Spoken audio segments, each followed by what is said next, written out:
فاتحہ۔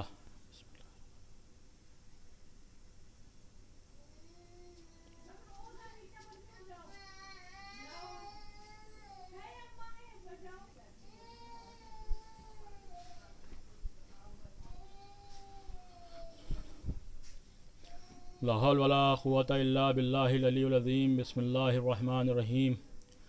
الحمد للہ رب العالمین، الصلاۃ والسلام علی اشرف الانبیاء والمرسلین، سیدنا و نبینا و شفیعنا مولانا بالقاسم محمد، اللہم صلی علی محمد و آلہ الطیبین الطاہرین المعصومین المظلومین، ولعنۃ اللہ علی اعدائہم اجمعین منان الی قیام یوم الدین۔ اما بعد فقد قال اللہ سبحانہ تبارک و تعالی فی کتابہ المبین وهو اصدق الصادقین وقولہ الحق۔ بسم اللہ الرحمن الرحیم۔ لا یحب اللہ جہر بالسوء من القول الا من ظلم۔ حضرات، قبل مجلس آپ حضرات سے گزارش ہے کہ ایک بار سورہ الحمد، 3 بار سورہ توحید کی تلاوت فرما کر سید محمد اکبر رضوی ابن شبی حیدر صاحب کی روح کو بخش دے۔ بسم اللہ الرحمن الرحیم۔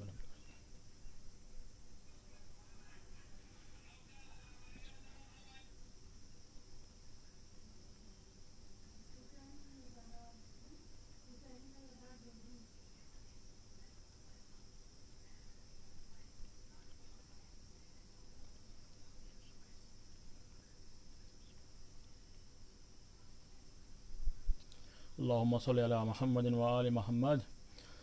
حضرات، جیسا کہ یہ مجلس انہدام جنت البقیع کے سلسلے میں اصالہ ثواب کے لیے رکھی گئی ہے، میں نے جس آیت کی تلاوت کی ہے وہ سورہ نساء کی 148ویں آیت ہے۔ چھٹا پارہ جب شروع ہوتا ہے تو ابتدائی آیت یعنی پہلی آیت ہے، لا یحب اللہ جہر بالسوء من القول الا من ظلم۔ پروردگار عالم ارشاد فرما رہا ہے کہ اللہ کو نہیں پسند ہے کوئی ایسا قول کہ جو اونچی آواز میں ہو اور کسی کو برا لگے۔ میں عرض کرنا چاہتا ہوں، پروردگار عالم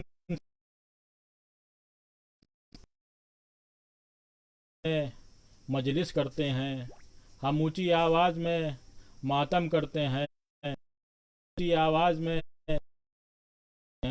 ہم احتجاج کرتے ہیں۔ پروردگار، کیا تجھے ہمارا یہ احتجاج، ہماری یہ اونچی آواز میں مجلسیں، ہمارے یہ اونچی آواز میں گریا، ہمارا یہ اونچی آواز میں ماتم، کیا تجھے نہیں پسند ہے؟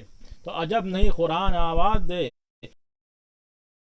قرآن کی آدھی آیت سے نتیجہ نہ لیا کرو، قرآن کی پوری آیت پڑھو۔ جب ہم نے قرآن کی پوری آیت پڑھی تو اس میں ارشاد ہو رہا ہے، لا یحب اللہ جہر بالسوء من القول الا من ظلم۔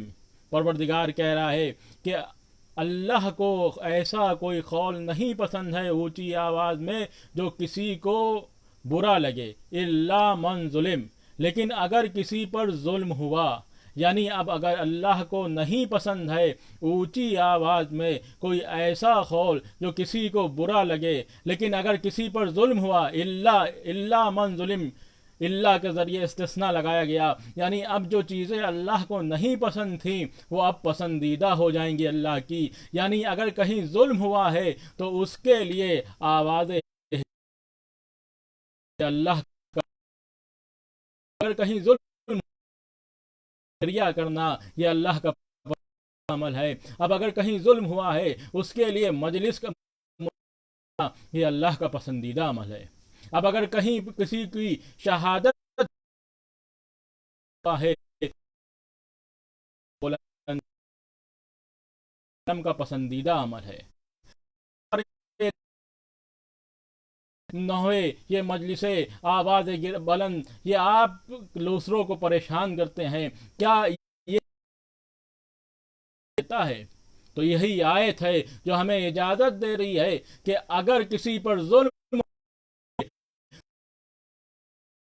تو بلند کرو۔ پروردگار کو یہ پسند ہے کہ کہیں اگر ظلم بلند کی جائے۔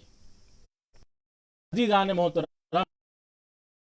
کل کی جو تاریخ ہے یعنی 8 شوال کل کی تاریخ ہے، انہدام جنت البقیع کا دن ہے۔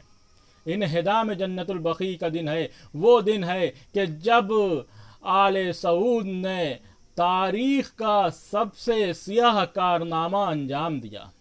کوئی بھی قوم ہو، کوئی بھی فرقہ ہو، کوئی بھی مذہب ہو، کسی کے مذہب و فرقے اور قوم کے لوگوں نے اپنے جس کو مانتے ہیں، جس کو فالو کرتے ہیں، جس کو نبی مانتے ہیں، جس کو پیغمبر مانتے ہیں، اس کی اتنی اہانیت، اس کی اتنی بے ادبی، اس کی اتنی یعنی اس کو ذلیل نہیں کیا، اس کو تذلیل نہیں کیا کہ جتنا مسلمانوں نے نبی اور اولاد نبی کے لیے طرح طرح کے کارنامے انجام دیے۔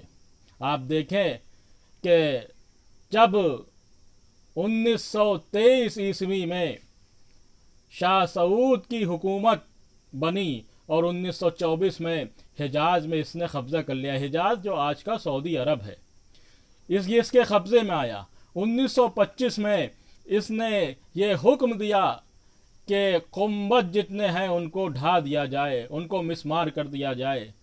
اس کے حکم کو وہاں کے لوگوں نے، وہاں کے ایڈمنسٹریشن نے مانا، اور 21 اپریل 1925 مطابق 8 شوال 1344 ہجری کو وہ روضہ، وہ گنبد منہدم کر دیا گیا کہ جہاں پر ایک دو نہیں 4 امام دفن ہیں۔ حضرت امام حسن علیہ السلام، حضرت امام زین العابدین علیہ السلام، حضرت امام محمد باقر علیہ السلام، حضرت امام جعفر صادق علیہ السلام، اور ایک روایت کی بنا پر وہاں پہ صدیقہ طاہرہ حضرت جناب فاطمہ زہرا سلام اللہ علیہا کی قبر ہے۔ اس کے علاوہ بھی وہاں پہ بہت سے مقدس افراد کی قبر ہیں، جیسا کہ روایات میں 10,000 سے زیادہ اصحاب پیغمبر کی قبریں جنت البقیع میں ہیں۔ وہ مسلمان جو اصحاب پیغمبر پر اپنی جانیں قربان کرتے ہیں، کیا انہیں ان اصحاب کی فکر نہیں ہے جو جنت البقیع میں دفن ہیں؟ ان اصحاب کے روضوں کو گرا دیا گیا، ان اولاد رسول کے روضوں کو گرا دیا گیا کہ جنہیں رسول نے اپنی زندگی میں اپنے کاندھے پہ بیٹھایا، جن کے لیے نبی ناخا بنے، جن کے لیے نبی نے اپنی زلفوں جن کے ہاتھ میں دے دی، آج انہی کی خبروں پر سایہ نہیں ہے۔ اگر ہم اپنے کوئی بھی مسلمان ہو، اگر اپنے آباء و اجداد کی خبر پر جائے اور خبر کے اوپر ایک ذرا سا بھی یعنی گردہ مٹی یا کچھ ایسی طرح کی چیزیں پڑی ہوتی ہیں تو انسان انہیں صاف کر دیتا ہے کہ لوگ دیکھیں تو یہ سمجھ جائیں کہ اس خبر کا وارث جو ہے وہ زندہ ہے اور یہ کسی لاوارث کی خبر نہیں ہے۔ ہائے افسوس، کتنے افسوس کی بات ہے کہ آج جس کے سبب دین اسلام باقی ہے، جس حسین کے سبب دین اسلام باقی ہے، جس فاطمہ کی اولادوں کے سبب آج پوری دنیا میں اسلام ہے، جس کی قربانیوں کے سبب آج دنیا میں اسلام ہے، اسی کے روضے کو منہدم کر دیا گیا اور مسلمان خاموش ہیں، یہ آواز احتجاج نہیں بلند کر رہے ہیں۔ لیکن یہ بھی ہمیں افتخار حاصل ہے کہ پوری دنیا میں کہیں پر ظلم ہوتا ہے تو اہل بیت کے چاہنے والے، جو اہل بیت کو چاہتے ہیں، اہل بیت کو مانتے ہیں، جو اہل بیت کو فالو کرتے ہیں، جو ائمہ طاہرین کو اپنا امام مانتے ہیں، جو حضرت فاطمہ زہرا کو معصومہ مانتے ہیں، وہ لوگ ہمیشہ ظلم کے خلاف آواز بلند کرتے ہیں۔ یعنی ہم نے ہر دور میں ظلم کے خلاف آواز احتجاج کو بلند کیا، چاہے وہ فلسطینیوں پر ظلم ہو، چاہے وہ عراقیوں پر ظلم ہو، چاہے وہ سیریا میں ظلم ہو، یا کہیں پر ظلم ہوتا ہے ملک اور بیرون ملک، کہیں پر ظلم ہوتا ہے تو اہل بیت کے چاہنے والے، اہل بیت کے ماننے والے جو امام حسین پر گریا کرتے ہیں، جو رسول اور اولاد رسول کو مانتے ہیں، ان کی زندگی کو نمونہ عمل سمجھتے ہیں، وہ ہمیشہ ہمیشہ آواز احتجاج بلند کرتے ہیں، ظلم کے خلاف کھڑے رہتے ہیں۔ اور یہی اہل بیت علیہ السلام کی تعلیم ہے کہ ظالم چاہے جتنا بڑا طاقتور ہو، ظالم چاہے جتنی بڑی سپر پاور طاقت رکھتا ہو، اگر ظلم کر رہا ہے تو اس کے خلاف آواز احتجاج کو بلند کرنا یہی مشن ہے۔ اور کیا پڑھتے ہیں؟ وَلَعَنَ اللَّهُ أُمَّةً قَتَلَتْكَ وَلَعَنَ اللَّهُ أُمَّةً ظَلَمَتْكَ وَلَعَنَ سَمِعْتَ بِذَلِكَ فَرَحْتَ بِهِ، یعنی جس نے آپ کو ہو، جس نے ظلم کیا ہو، وَلَعَنَ اللَّهُ أُمَّةً کا وَلَعَنَ اللَّهُ أُمَّةً سَمِعْتَ بِذَلِكَ فَرَحْتَ بِهِ، اور جس نے اس ظلم کو سنا اور خاموش رہا اس کے اوپر لعنت۔ یعنی ہم سے کہا جا رہا ہے کہ اگر کہیں ظلم ہوتے ہوئے سنو تو خاموش نہ رہنا، بلکہ آواز احتجاج کو بلند کرنا، اپنی آواز کو بلند کر دینا اس ظلم کے خلاف، چاہے ظلم کرنے والا جتنی ہی طاقت نہ رکھتا ہو، چاہے ظلم کرنے والا جتنی ہی قوت رکھتا ہو۔ تم اگر حسینی ہو، تم اگر جعفری ہو، تم اگر امام حسین کا ماتم کرتے ہو کے پیروکار ہو، تم اگر امام محمد باقر کے پیروکار ہو، تم اگر 12 اماموں کو اپنا امام مانتے ہو، تم اگر اثنا عشری ہو، تو تمہارا فرض ہے کہ ظلم کے خلاف آواز احتجاج کو بلند کرو۔ یہی ہمیں ائمہ کی سیرت سے ملتا ہے کہ جہاں بھی ظلم ہوتا ہے ہم آواز احتجاج کو بلند کرتے ہیں۔ یہی وجہ ہے کہ 1925 کے بعد سے جو بھی 8 شوال پڑی، یعنی 1344 ہجری کے بعد سے جب بھی 8 شوال آتی ہے تو ہم آواز احتجاج بلند کرتے ہیں، اور یہ احتجاج کی آواز جب تک کہ اٹھتی رہے گی جب تک کہ ان روضوں کی تعمیر نہیں ہو سکتی۔ اس آواز احتجاج کو ہم بلند کرتے رہیں گے۔ ان سعودی سوئے ہوئے بیٹھے ہیں جن کے کانوں پر ان کو یہ اپنی آواز کو بلند کر کے ان سوئی ہوئی حکومتوں کو جگائیے تاکہ وہ جگ جائیں اور سمجھ جائیں کہ یہ جن کے روضے ہم نے منہدم کر دیے، جن کے روضے ہم نے گرا دیے، جن کا ہم نے گنبد گرا دیا، وہ ان کے چاہنے والے، ان کے ماننے والے احتجاج کو بلند کریں گے۔ اور کیوں گرایا گیا روضہ، کیوں منہدم کیا گیا حضرت زہرا اور ائمہ طاہرین کے روضوں کو؟ اس لیے کیونکہ وہ شخصیات ہیں کہ جو اصل میں دین کی وارث ہیں، جو وارث دین ہیں، جو وارث ہیں۔ دنیا سمجھتی ہے کہ وہ دین کو بدنام کرنے کے لیے دین اسلام میں آئے تھے۔ جب نبی تو اب کیونکہ نبی اپنی زندگی میں اس دین کا وارث، اپنا وزیر، اپنا دین مولا کر گئے تھے، دنیا ہوئی کہ اگر اس علی کے ہاتھ میں اس دین کی، اس مذہب کی باغ ڈور گئی تو علی ویسے ہی چلائیں گے جیسے نبی چلاتے ہیں۔ نبی علی اس دین جیسے مشن میں کامیاب نہیں ہو پائیں گے۔ اسی لیے وہ افراد جب نبی کی وفات ہوئی تو نبی کے جنازے پر نہیں آئے، بلکہ وہ اپنے کو جانشینی ہونے کا دعویٰ پیش کرنے کے لیے میٹنگیں وہ افراد جو اسلام کے پیروکار نہیں تھے، جو دین کے پیروکار نہیں تھے، وہ صرف اور صرف اسلام میں اس لیے آئے تھے، صرف مذہب اسلام اس لیے قبول کیا تھا کہ وہ اس سے نام و نمود حاصل کریں، اس سے دولت حاصل کریں، اور وہ اسلام کا مشن جو یہودی چاہتے تھے، جو مشرکین چاہتے تھے، اس مشن کو روک دیں۔ وہ کیونکہ مشرکین اور یہودی سامنے سے نہیں آ سکتے تھے، اگر سامنے سے آتے تو اندازہ ہو جاتا یہ دشمن ہے، ہر طرح کے حربے کا جواب دیا جاتا۔ لہذا انہوں نے اپنے بنائے ہوئے کچھ ایسے مسلمان دین اسلام میں بھیجے جو بظاہر مسلمان لگتے ہیں، جن کا حلیہ تو مسلمانوں جیسا ہے، جن کا اگر دیکھا جائے تو چہرہ مسلمانوں جیسا لگے گا، لباس مسلمانوں جیسا لگے گا، لیکن ان کا نظریہ، ان کے افکار وہ دشمنان اسلام جیسے ہیں، وہ دشمنان مسلمان جیسے ہیں کہ جن کو یہ غرض نہیں ہے کہ کس کا روضہ ہے کس کے نواسے کا روزہ ہے، کس کی اولاد کا روزہ ہے، بس ان کہ جو اس دین کو، دین اسلام کو جنہوں نے پھیلایا، دین اسلام کو جنہوں نے بچایا، ان کے روزوں کو ختم کر ڈالو، ان کا نشان مٹا دو، تاکہ دنیا ان کو بھول جائے اور جو حقیقی ایمان جائے۔ لیکن دنیا سمجھ لے، دنیا جان لے، یہ وہ دین ہے کہ جس کو آل محمد نے اپنا خون دے کر سینچا ہے۔ دنیا کی طاقتیں ایک طرف ہوں گی، لیکن اس دین کا، اس اسلام کا بال بھی بیکا نہیں کر سکتے۔ آل محمد علیہ السلام نے ہمیشہ اس دین کو بچایا ہے۔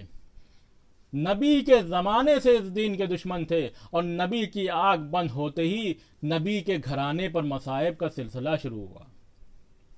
کون ایسا دین ہے، کون ایسا مذہب ہے کہ جس کے پیغمبر، جس کے نبی کی وفات کے 3 روز نہ گزرے ہوں اور اس کی بیٹی کو مرثیہ پڑھنا پڑے، سبت علیہ مصائب اللیل والنہار۔ اے بابا، آپ کے بعد وہ مصیبت پڑی کہ اگر دن میں پڑتی تو وہ تاریخ رات میں تبدیل ہو جاتی۔ کوئی ہے ایسا دین و مذہب کہ جس کے نبی کی بیٹی کو یہ مرثیہ پڑھنا پڑے؟ صرف اور صرف وہ دین اسلام مسلمانوں کا نبی ہے۔ جب دنیا سے گیا تو بیٹی مرثیہ پڑھ رہی ہے کہ بابا آپ کے بعد ہم پہ وہ مصائب پڑے۔ اور یہی نہیں بلکہ ابھی 3 روز نہ گزرے تھے، اسی نبی کی بیٹی کے گھر کے اوپر لکڑیاں جمع کر دی گئیں اور کہا گیا کہ ہم اس گھر میں آگ لگا دیں گے۔ نبی کی بیٹی نے کہا کیا تم اس گھر میں آگ لگاؤ گے کہ جہاں حسن اور حسین جیسے چھوٹے بچے نبی کے ہم اس گھر میں آگ لگا دیں گے؟ کہا ہی نہیں بلکہ کو لگا ہی دیا گیا۔ اور ایک دو نہیں،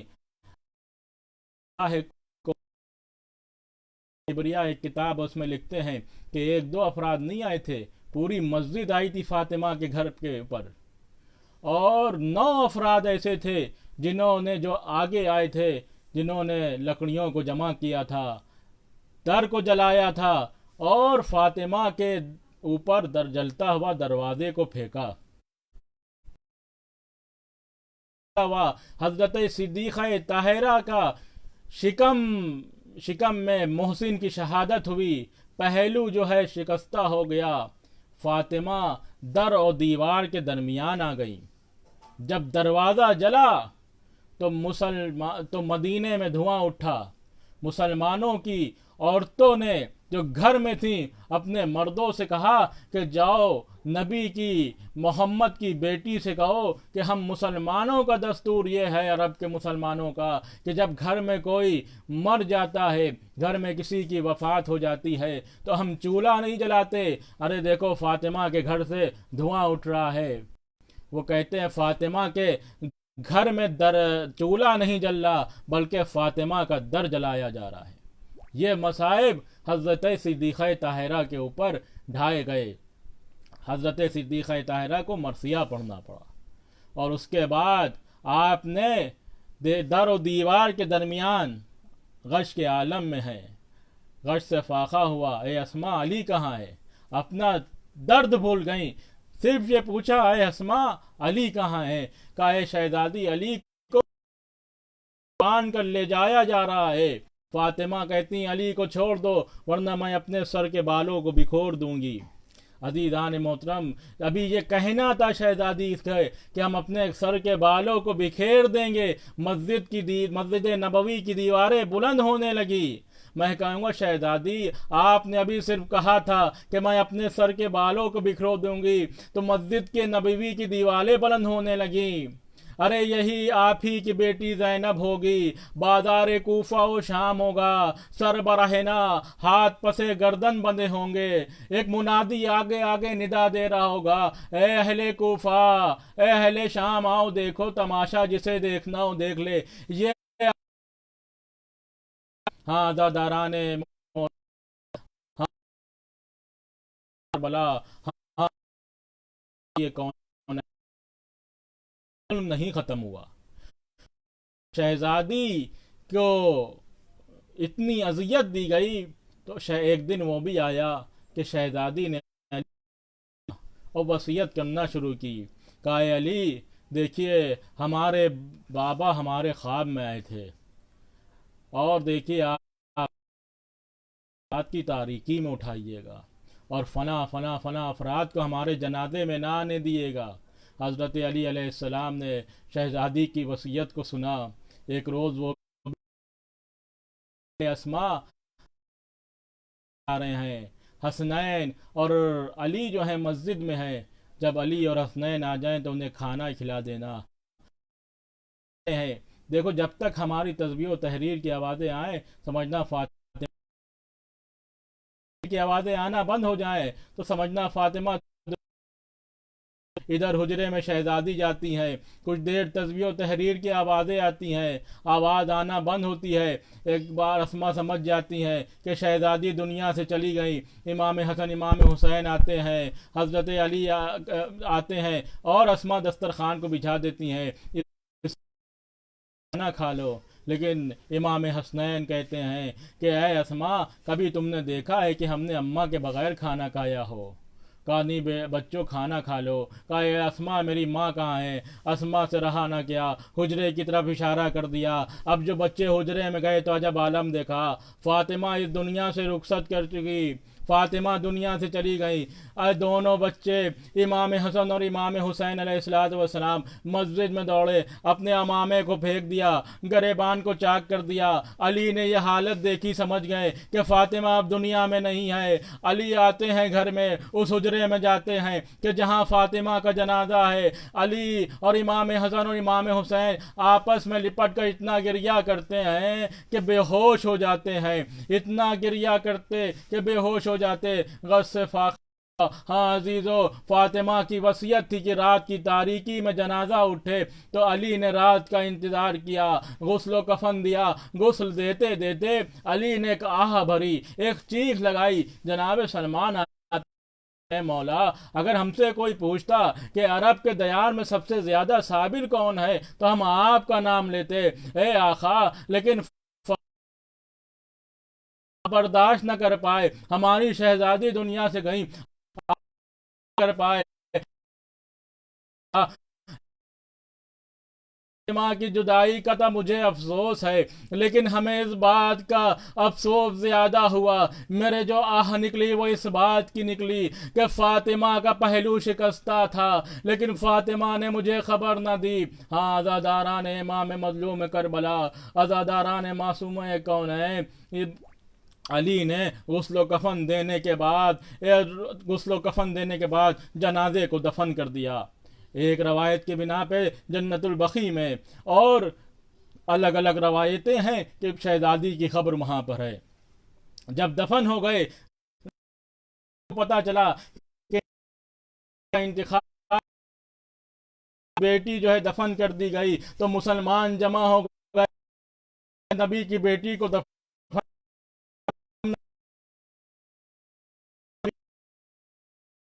لاش کو نکالیں گے اور جنازہ پڑھیں گے۔ تلوار لیے ہوئے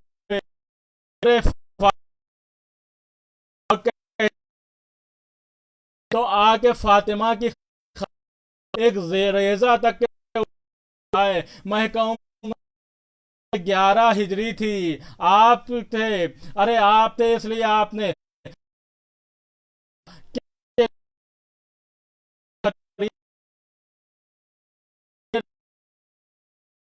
جب آپ ہی کے فرزند کا لاشا کربلا کے میدان میں وہ غسل و کفن پڑا ہوا تھا۔ ہاں عزادارو، یہیں پر ظلم آگے بڑھی، اب اس کے روزے کو منہدم کر دیا گیا ہے۔ یہ دبائے ہوئے بیٹھے تھے، یہ دشمنی جب ان کو موقع ملتا ہے یہ ظاہر کرتے ہیں، اور وہ دشمنی ظاہر کرنے کا موقع ملا تو وہ گنبد جو حضرت زہرا کے مزار کے اوپر تھا ختم کر دیا گیا اگر یہ چاہے کہ ہم فاطمہ کے مزار کی زیارت کر لیں تو یہ سعودی زیارت نہیں کرنے دیتے۔ اگر کوئی زائر جاتا ہے اور خبر فاطمہ کی طرف انگلی اٹھا کر اگر چاہتا ہے میں زیارت پڑھ لوں تو یہ سعودی مسلم یہودی نما سعودی آتے ہیں اور کہتے ہیں زیارت نہ پڑھو، یہ بدعت ہے، یہ شرک ہے، ہٹا دیتے ہیں، اذیتیں دیتے ہیں۔ یہاں پر ایک اور بات کہنا چاہتا ہوں، امام حسین علیہ الصلوۃ والسلام کی خدمت میں عرض کرنا چاہتا ہوں، اے مولا حسین، آپ تاریخ ائمہ کے سب سے زیادہ جس پر ظلم ہوئے ہیں وہ آپ ہیں۔ آپ نے اپنے بیٹے علی اکبر کا جنازہ اٹھایا، آپ نے عباس جیسے بازو کٹے ہوئے اٹھائے، آپ نے قاسم جیسے بھتیجے اٹھایا، آپ نے اون و محمد جیسے بھانجوں کے جنازے اٹھائے، آپ نے اپنے دوستوں کے ایک دو جنازے نہیں بلکہ 71 جنازے آپ نے اٹھائے۔ ہاں، لیکن میں امام حسین کی خدمت میں عرض کرنا چاہتا ہوں، اے مولا، اے آقا، آپ پہ لاشیں اٹھائے، بے حد مصائب پڑے، آپ کا سر تن سے جدا کیا گیا، آپ کی لاش کو پامال کیا، آپ کے اس ظلم کو دیکھتی رہی، فریاد کرتی رہی کہ میرے ماں جائے ایسے لیکن آپ کے سر کو تن سے جدا کر دیا، لاشیں کو پامال کیا گیا، بے حد ظلم کیا۔ آقا، آپ کی خدمت میں عرض کرنا چاہتا ہوں کہ آج جب اور ایک چاہنے والوں کا ہجوم میں آپ کے روزے یقیناً دل کو تسلی ہوتی ہوگی۔ یہ چاہنے والے 61 ہجری میں ہمارے ساتھ نہیں تھے، یہ چاہنے والے کربلا میں نہیں تھے، لیکن یہ چاہنے والے آج ہیں تو آج ہماری زیارت کو آ رہے ہیں، آج ہمارے روزے کی طرف آ رہے ہیں۔ لیکن اے آقا، یقیناً آپ کے اوپر بہت ظلم پڑے، آپ کے اوپر بے حد بہت زیادہ ظلم ہوئے، لیکن آج آپ کا عالی شان روزہ تیار ہے۔ آج آپ کے روزے پہ کروڑوں افراد جمع رہتے ہیں، چاہے عاشور کا دن ہو، چاہے اربعین کا دن ہو، کروڑوں افراد آپ کی زیارت کو جاتے ہیں۔ یقیناً جناب زینب کے دل کو خوشی ہوتی ہوگی کہ ارے میرے بھیا کے چاہنے والے آئے ہیں۔ یقیناً جناب سکینہ کو دل کی تسلی ہوتی ہوگی کہ ہمارے بابا کے چاہنے والے آئے ہیں۔ اور جیسا کہ روایت میں ہے، اکثر ذاکرین پڑھتے ہیں کہ ایسا کہ جناب سکینہ جب عزاداروں کو دیکھتی ہیں تو کہتی ہیں پھوپھیا جان یہ کون لوگ ہیں؟ جناب زینب کہتی ہیں تمہارے بابا کے عزادار ہیں، بابا کے عزادار ہیں۔ کہتی ہیں کاش کے ہم چاہنے والے سن 61 ہجری میں ہوتے تو میرا بھیا پیاسا شہید نہ کیا جاتا۔ ہاں بلا، لیکن امام حسین علیہ الصلوۃ والسلام سے عرض کروں گا، مولا عالی شان روزہ تیار ہے، آپ کے چاہنے والے ہیں، آپ کے چاہنے والے زیارت کر کے ہیں، کروڑوں کی تعداد میں آتے ہیں۔ یقیناً آپ کو کر ایک تسلی ہمارے لیکن آج آ رہے ہیں آپ جناب زینب جو کربلا کے سے شام اور اس کے اوپر یقیناً ہمارے آنسو مرہم کا کام نہیں کر سکتے، لیکن مولا ذرا سا تو تسلی ہوتی ہوگی کہ اتنے چاہنے والے آ گئے۔ لیکن ہائے فاطمہ زہرا آج بھی مظلومہ ہے، کے اوپر ظلم، فاطمہ کے شکم کے اوپر دروازہ پھینکا گیا، پہلو کو شکستہ کیا گیا، محسن کی شہادت آج فاطمہ تو نہیں ہے تو فاطمہ کے مزار کے اوپر ظلم ہو رہا ہے۔ فاطمہ کے مزار کے اوپر جو گنبد تھا اس کو ڈھا دیا گیا، چاہنے والے حضرت زہرا کے مزار کی زیارت بھی نہیں کر سکتے۔ ہاں عزادارو، ہمیں آج کے دن 8 شوال کو احتجاجی طور پر منانا ہے، احتجاج کرنا ہے، اپنی آواز کو بلند کرنا ہے، اور ان سعودیوں کے کانوں میں آواز جائے کہ جو وہاں حکمران پر بیٹھے ہوئے ہیں کہ شہزادی کے روضے کی تعمیر جلد سے جلد کرا دیں۔ تمام ہی لوگوں سے میری یہ گزارش ہے، کیونکہ اس وقت پوری دنیا کے حالات جو ہیں وہ کووڈ-19 کی وجہ سے لاک ڈاؤن چل رہا ہے، تو احتجاج ضرور اپنا درج کرائیں اپنے قریب سے قریب جو بھی آپ کے ہے، چاہے وہ پولیس اسٹیشن ہو، چاہے وہ آپ کے ایڈمنسٹریشن کا کوئی بندہ ہو، ڈی ایم ہو، ایس ایس پی ہو، اس کو اپنی بات پہنچائیں کہ دیکھیے 1344 ہجری یعنی 1925 میں سعودی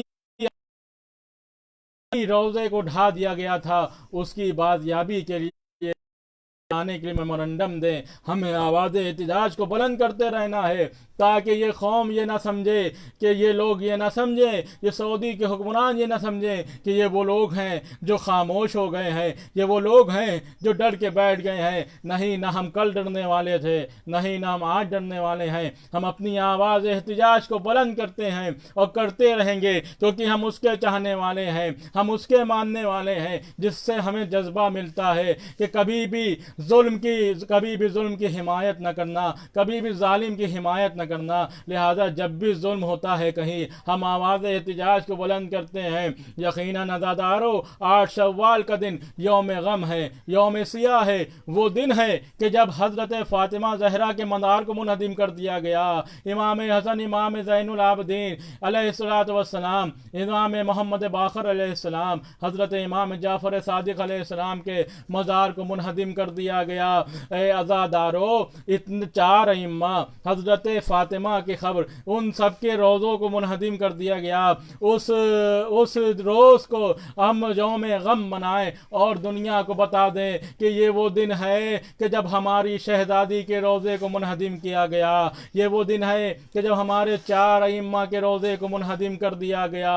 ہاں عزاداران امام مظلوم کربلا، یقیناً بہت ستم ہوئے، اہل بیت علیہ السلام کے ساتھ بہت ظلم ہوا.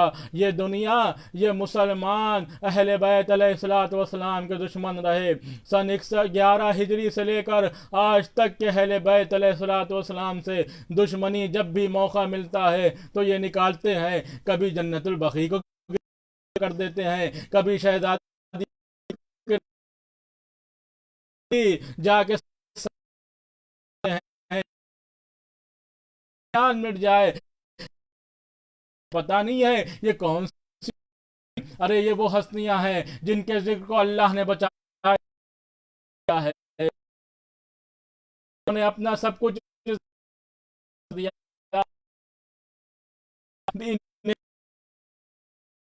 ہمیشہ یہ ہستیاں رہیں گی، تمہارا نام و نشان مٹ جائے گا. تم چاہے جتنا ظلم کر لو، تم چاہے جتنا ستم ڈھالو، تم چاہے جتنا اہل بیت علیہ السلام کی نشانیاں مٹا لو، لیکن اللہ کے اہل بیت رہیں گی، ان کے نشانات رہیں گے.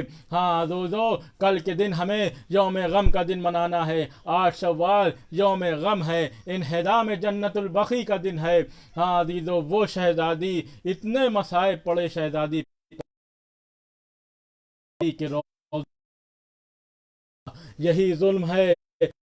ہم لوگ آواز احتجاج کو بلند کرتے ہیں، چاہے کسی فرقے کے ہوں، چاہے کسی قوم کے ہوں. ہر آدمی جو بھی ہے وہ اہل بیت کا کہا گیا. بیدار تو ہو لینے دو، ہر قوم پکارے گی ہمارے حسین. یہ کیوں کہا گیا؟ یہ کہا گیا گا کہ حسین اور اولاد حسین کون ہے، رسول اور اولاد رسول کون ہے، تو یقیناً حسینی ہو جائے گی. اور یہی وجہ ہے کہ دنیا کے آج تمام تر مذاہب، چند لوگوں کے علاوہ جو فکری لحاظ سے جن کی فکریں یہودی ہیں، ان کے علاوہ سب اہل بیت علیہ السلام کو چاہتے ہیں، عزاداری کرتے ہیں، ماتم کرتے ہیں. بس عزیزو، ایک چھوٹا سوال، مصائب ختم کرتے ہیں، آپ کی زحمت تمام کرتے ہیں. ایک یہاں پر عاشور کے دن جلوس نکل رہا تھا، انتظام دیکھ رہے تھے، وہ آگے آگے چل رہے تھے، اس جلوس کے آگے آگے چل رہے تھے. ایک بار انہوں نے دیکھا کہ ایک جگہ پر کچھ اہل ہنود ہیں،